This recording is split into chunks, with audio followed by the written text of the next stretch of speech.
All right. I hate to interrupt great conversation, but let me introduce our guest speaker today. We have Coach Mike Corset with us today. He was born and raised here in Modesto. He attended the Ceres schools. Mike is currently a junior high social studies teacher at May Hensley, where he attended school as a junior higher. How would that be? He has a BA in social sciences from CSU Stanton and an MA in counseling from Chapman University. He's coming to speak to us today in the capacity as a coach. And so let me just share a few coaching statistics with you. He has over 11 years of experience as a varsity softball coach in Riverbank and Ceres High. His record while at Ceres is 126 wins and 30 losses. Not too bad. Okay. He holds 5 league titles, or his teams hold 5 league titles at Ceres.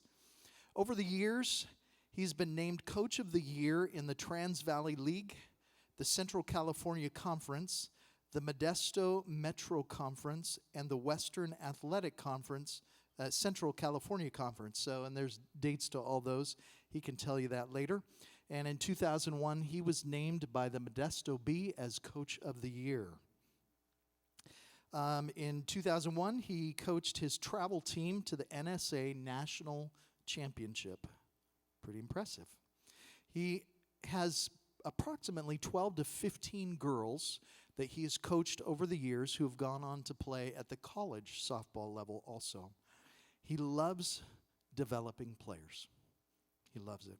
And as you talk to him, you'll hear that.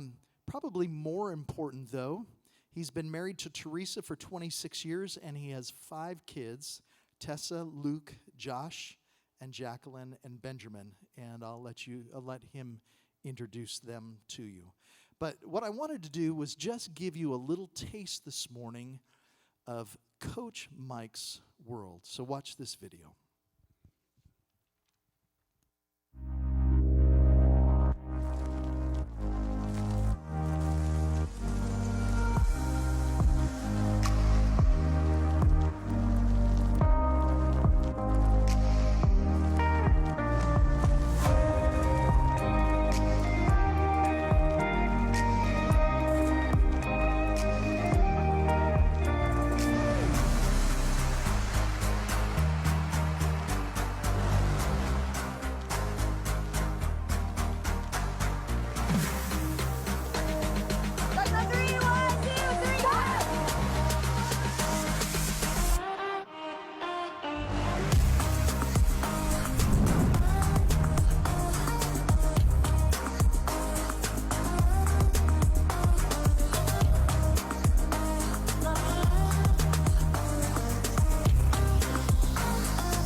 That's just a little bit of our season. That's just one game. My name is Mike Corset, and some of you know me. I've been around for quite a while here, especially if you've gone to this church at all.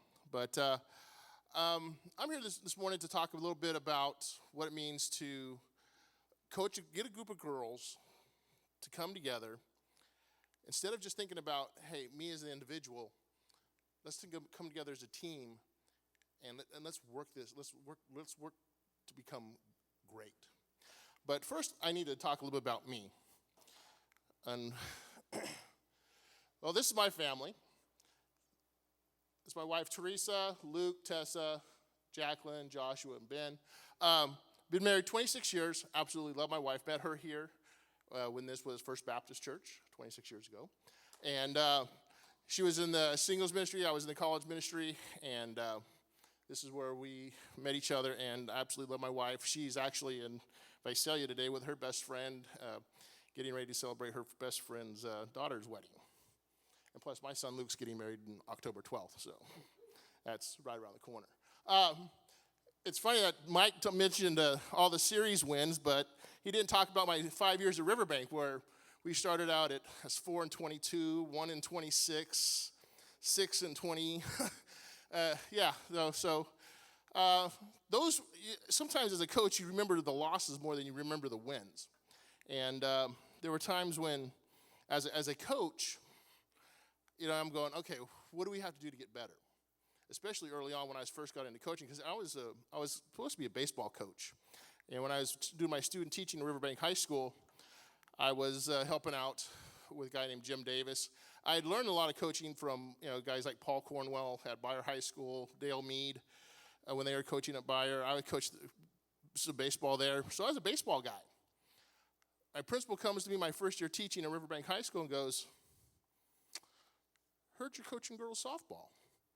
Looked at him, I go, "No, I'm coaching boys JV baseball." He goes, "No, I heard you're coaching girls softball." I thought to myself, okay, first year teacher, why don't I go home and talk to my wife about coaching girls softball? He goes, "That's a great idea." And the thing is, I've never regretted it. Because here I am in charge of a program of girls I go out there the first practice, I'm going, holy smokes. These girls don't know how to throw a softball. They don't know how to throw. And so here I am having to teach these girls from the ground up. I can teach hitting, I can teach how to throw, I can teach all these things. But, like I said, our first 3 years, we had a total of 11 wins and over 70 plus losses. And then after that third year, I said, girls, we need to start playing travel ball. "What's that, coach? We've never heard of this." "Well, let's start doing this." And so that first summer, we did that, and I had some girls from Riverbank playing for me, and Ripon, and some Houston girls, and and it improved our high school team the next year. We were 16-15. Vast improvement. Played another summer. My last year at Riverbank High School, we were 20-10 and made the playoffs for the first time in 25 years. That was the year that I was named Coach of the Year in 2001. And then that following summer, the week before 9/11 is when we won our national championship in Missouri. But that was the week before 9/11. We flew back from Missouri, and then the week later, 9/11 happened. So, but anyways, a little bit about me. When I was born, I was supposed to have died.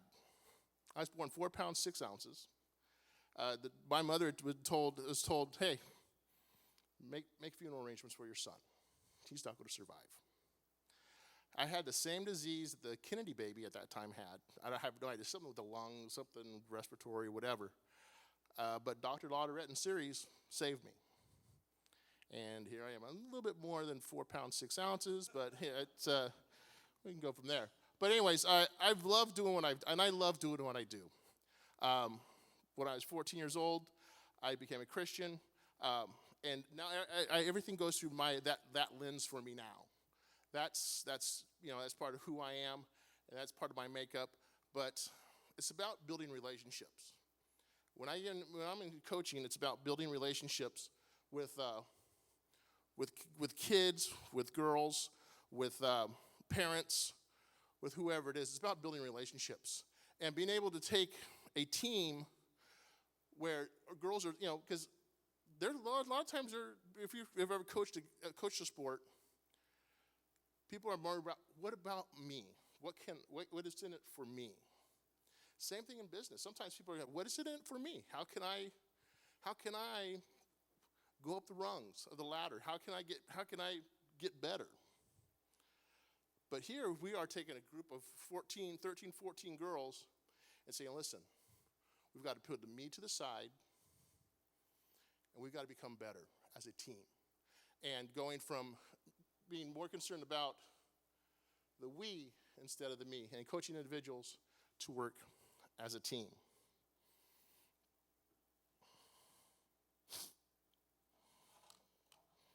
Sorry, my Surface Pro is not doing what it needs to do. But you're going to notice I love using quotes. And that's kind of who I am when it comes to teaching as well.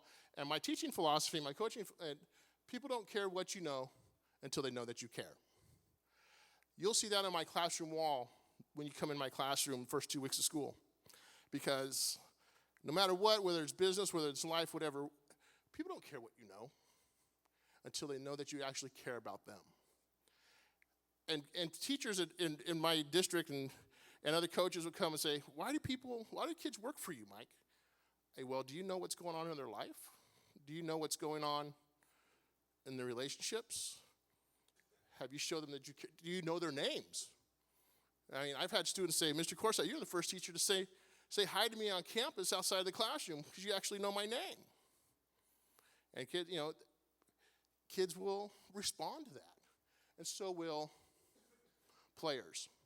And for this, I came back to coaching last year for the first time after being out for 12, 13 years. The girls were 6 and 10 a year ago. And the athletic director said, hey, Mike, I want you to come back and coach. I was done. I was done 13 years ago. I'd gone into administration. I was finished. I said, hey, let somebody younger come and do it. But my wife said, go for it. It's something you love to do.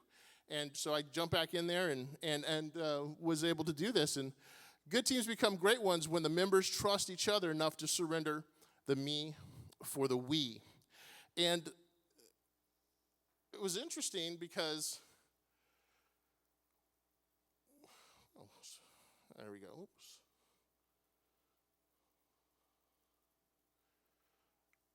Because I come in this year and saying, we're going to make some changes. I brought up 4 freshmen. And if I bring somebody up, they're going to start. I brought in 4 freshman girls who 2 were pitchers, 2 were position players. They had to understand that as a team, we had to get better. They were 6 and 10 the year before. And they had to understand that, hey, these girls here are going to make us better. 2 of them pitchers, Megan and Brooklyn. And people didn't like this. Parents didn't like it. I had a player not really understand what was going on. But as a coach, you have to be able to explain to people saying, hey, we have to do what's best for the team. And that's what we ended up doing. And the other girls who were all part of the team, who are the sophomores, juniors, and seniors, they bought into it. One of the juniors had a tough time, especially a girl who was the pitcher on the 6 and 10 team. Well, that should tell you right there you were 6 and 10. And so we had some difficulties trying to get them to understand that hey, we have to do what's best as a collective group. Same with you guys when you have your own businesses and you're in the community. We have to sometimes do what's best for the group, for the we, instead of the me. Sometimes we have to say, I might not agree with this, but it's the right thing to do. Sometimes we had to put our ego aside. And that's what some of these girls had to do, is put their ego aside for what was best for the team. And they did that. And Megan, one of my freshman pitchers, her and Brooklyn, the other girl, they were the ones who I told the girls in preseason. So listen, preseason is going to determine who plays where, who plays what. We're going to use it. And I said, all three of you pitchers are going to throw. The 2 freshmen and the 1 junior. I said, we're going to determine, preseason is going to determine who's going to pitch in league. Okay, coach, okay. Well, the 2 freshmen were lights out. 2 freshmen were lights out. And they started.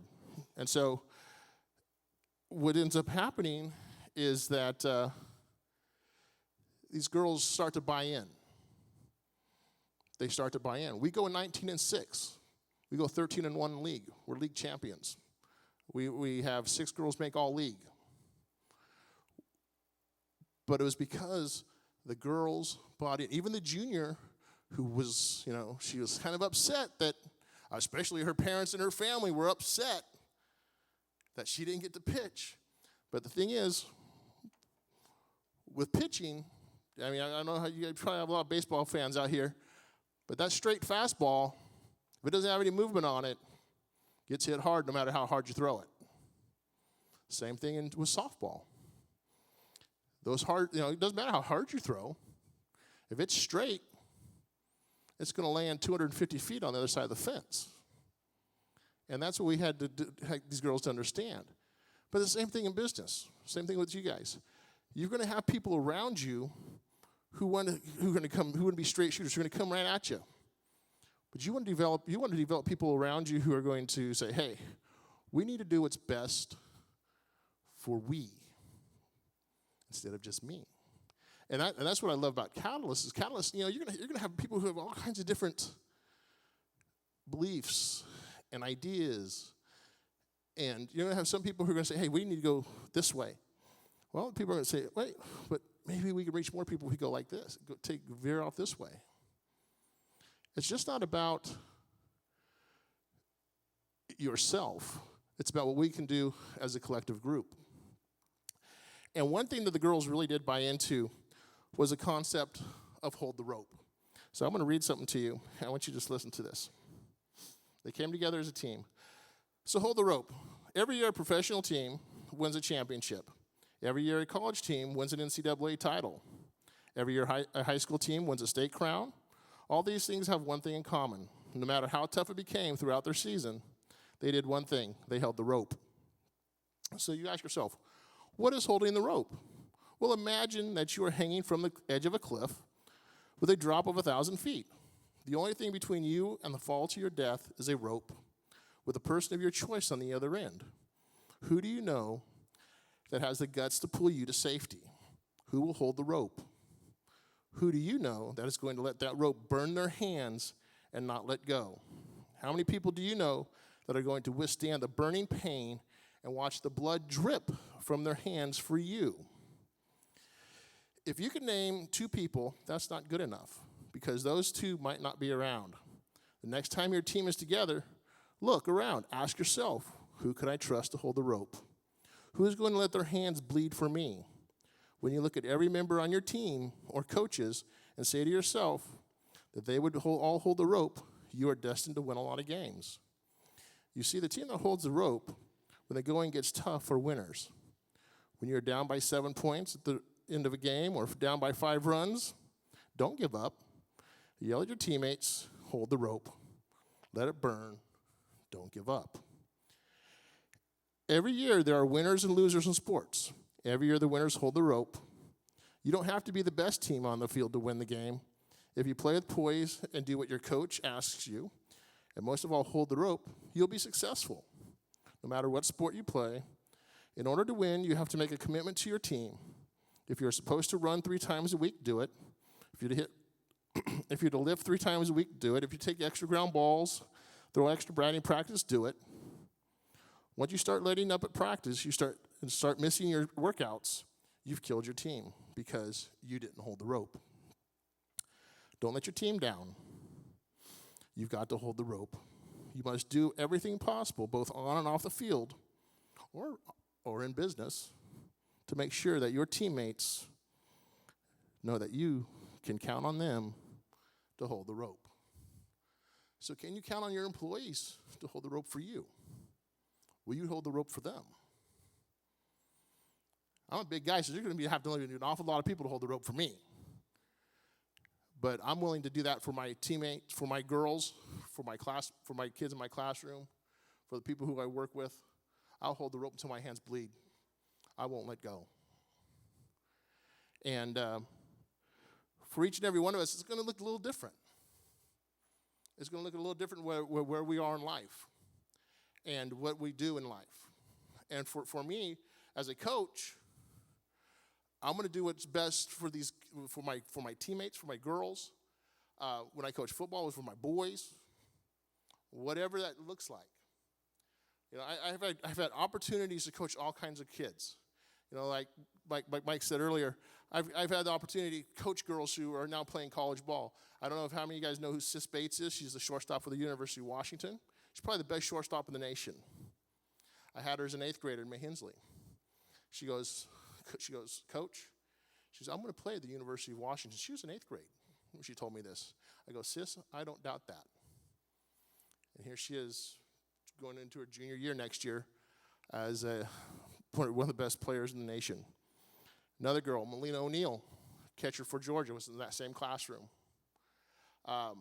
Sat right behind Sis. She plays catcher for the University of Georgia. And I got the Hackbarth twins, Maddie and Kendra. They're both at Arizona State. They had Maddie in my classroom, but they ended up going to Oakdale High School because I stopped coaching at Ceres. And so just all these kids have just had a great time being able to coach. And I had girls this year on my team that are number 10. If you saw number 10 on the video, she's going to go to Humboldt State. So no matter what, you have opportunities to be successful. And a couple of last things. This is something I put up there, 10 things that require zero talent. And this applies to anybody and everything that we do. Being on time, work ethic, body language, energy, attitude, passion, being coachable, doing extra, being prepared. This applies in everything that we do. It applies to you and your businesses as well. And last thing, when it's all said and done, you get to have fun as well. I had the opportunity to coach the WAC All-Star team this year.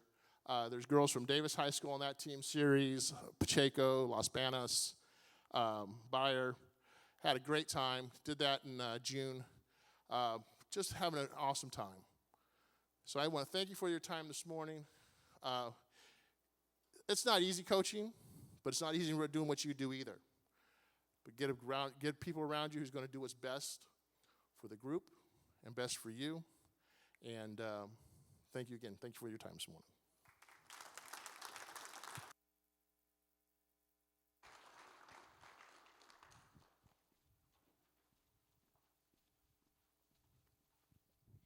Can we thank Mike one more time?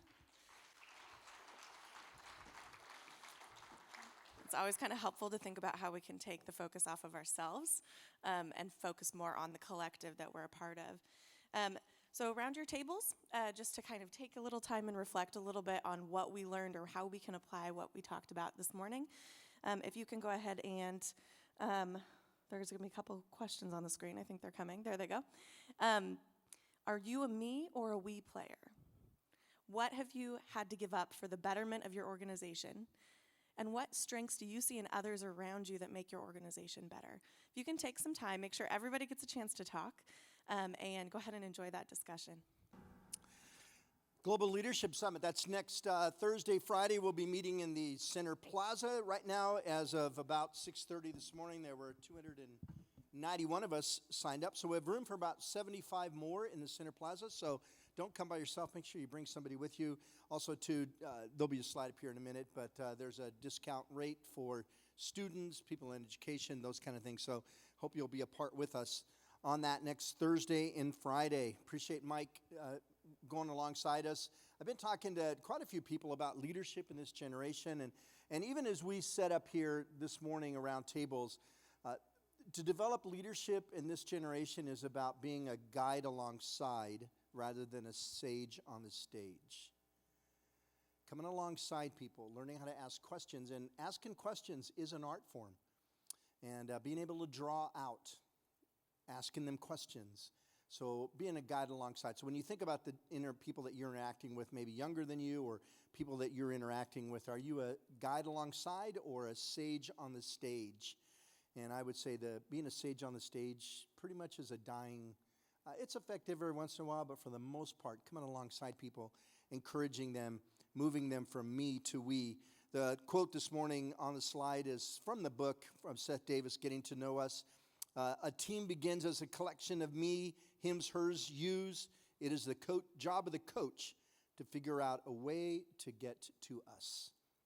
And so when you even think about coaching, you also think about directors and supervisors. We are all that getting to us. And next step, some of the next things that you can go, if you want to go deeper on this issue of idea of coaching, a couple of books I put up that have mattered to me. A couple of weeks ago or a couple of months ago when I was on vacation, I read Seth Davis's book on getting to us. And then also, too, an incredible book on the ideal team leader, hungry, humble, smart. And Lencioni breaks down what an ideal team player is and how to get your team to moving toward those characterizations. So I want to encourage you, if you want to take a next step and go deeper on that kind of thing and the ideas we talked about this morning, go for it. Because what we always want to do, we're about three things in this group: connecting, building trust, collaborating for the sake of our city and for our community. That's the why. So I want to encourage you, find somebody in the room this morning that you haven't met, that you want to have coffee with, or even this, somebody out in the community. Hey, Coach Corset was here, talked about coaching, and then have a conversation around coaching. I was with one of our board members yesterday morning at Starbucks on Kansas, and I was surprised. Some man comes up and introduces himself. I didn't know who he was. You're Marvin. Oh, good to meet you. And he goes, can we have coffee together? Heck yeah. So we exchanged numbers, and we're playing text tag here to set up some time just to get to know each other and to meet. Because everything in our community, whether it's coaching, whether it's building the betterment of our community, is building trust and relationships. So schedule a time with somebody you've met with. Share with somebody this thought that you've learned about. Just something. Just begin to build trust together.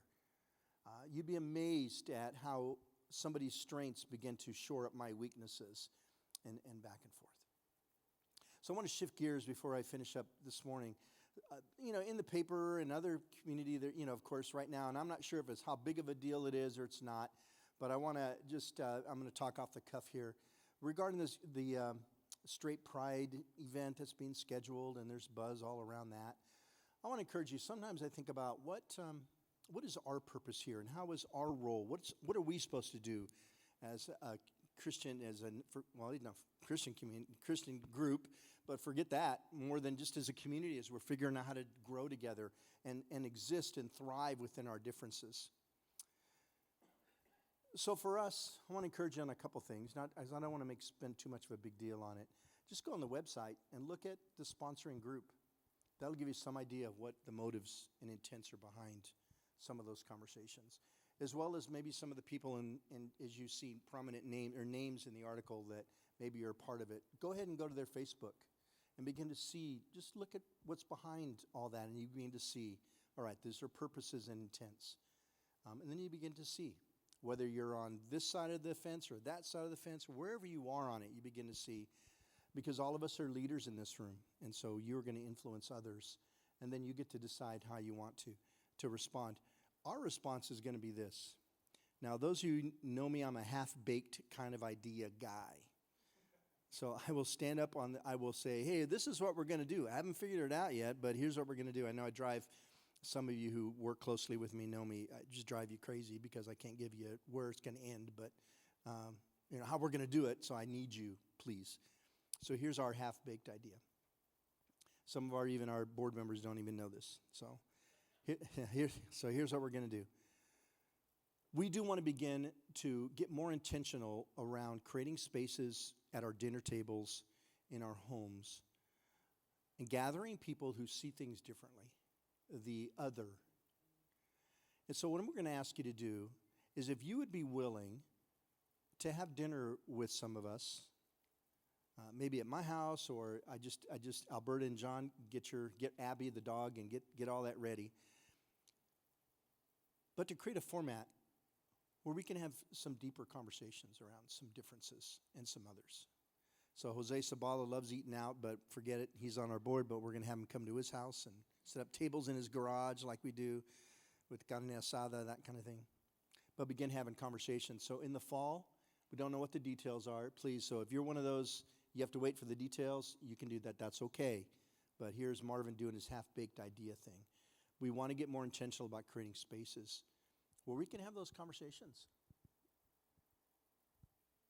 So here's what I'm going to ask you to do. If you might be interested in doing that, at least you want more information, I'm going to ask you to email Mike Gunnarsson, mike@cityministrynetwork.org.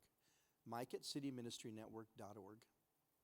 And somewhere here in the fall, we're going to host some dinners or lunches or breakfasts, whatever would work in your schedule. And we're going to gather the other, whoever that might be. We're going to create a diverse group of people and figure out how we're going to thrive within our differences. So, yes, it's half-baked. And I know some of you, I'm looking at you, and I know who you are. It's like, oh, my gosh, what are we going to do? Yes, I just did that to you. That's our role. These things these differences and all these movements, this is America. That's great. I love America. That's the richness of it. And so how do we do that? And we think that's our role, is to bring us together. So whether you're this side or that side or back and forth, whatever role that is, doesn't matter. If you've got the interest of learning what it means to be able to thrive within our differences, please email Mike at cityministrynetwork.org, and then we'll get you on the list, and we'll flesh out the details. That's why everybody else will do that around me, and we'll do that somewhat early in the fall and work on that. So thanks for that. That's that. Also, too, just again, right in front of you is the Catalyst. We've got some events going on, some not just our events, but also collaborative events. Back in the upcoming community events, we're being asked all the time to promote things. We just can't take that time with you and for you and from you. So just kind of wander back to the upcoming community events and go ahead, please, and see what's going on in the community. Some great stuff is happening. Also, too, we are a 501c3 nonprofit. So if you've gained some benefit from us, we're looking for financial partners to come alongside us and strengthen our work and invest in our work. So you're always welcome to do that. And so I just want to welcome you and bless you on that. GLS, again, is next week. I want you to know right up here on the slide is Mark shifts that slide is, I'll wait for that to come on up, is that if you want to go on the website, glsmodesto.com, there's all kinds of different ways and different discounts, those kind of things. Mark, can you give me the slide with the discounts? There we go. There's special rates for GLS that you can go on if you're military, student, faculty, whatever that is. We'd love you to have you be a part. The benefit of it is you've all been at leadership conferences. For us, we get all of us in the community, all of us from different backgrounds, different perspectives in one room to hear what excellent leadership looks like and what it does. And we can have those conversations. We've got, we can all go out to lunch together, grab people to go to lunch, or you're with your friends, whatever is your restful time, as well as getting a chance to be in the room together. And surely you know the condition of many of our communities in our cities. We've got to figure out how to do this together. And so this is a purposeful time for us to do that. What excellent leadership looks like and what it does. Next month, we have the privilege of, at Cured Catalyst, we'll have Sarah Noguchi with us. She's been the superintendent of schools for Modesto City Schools for the last 2 years. And we've asked her to come and spend some time with us. Is that somebody from outside who comes into our community, what has she seen? What has she discovered about our community? Now, those of us who've lived here, Brad and I have talked about this. Brad Hahn and I have said this often to each other. Once you see the weeds all the time, you just forget that they're there. So not just the weeds, but also the flowers and those things that, what are they doing? What is she seeing in our community as an outsider coming in? Here's some things that she thinks that we do well, some things that we're going to work on, and some places where Modesto City Schools is going to take its place in the development of our community. So I need to ask one last thing. Yogurt Mill, is it here?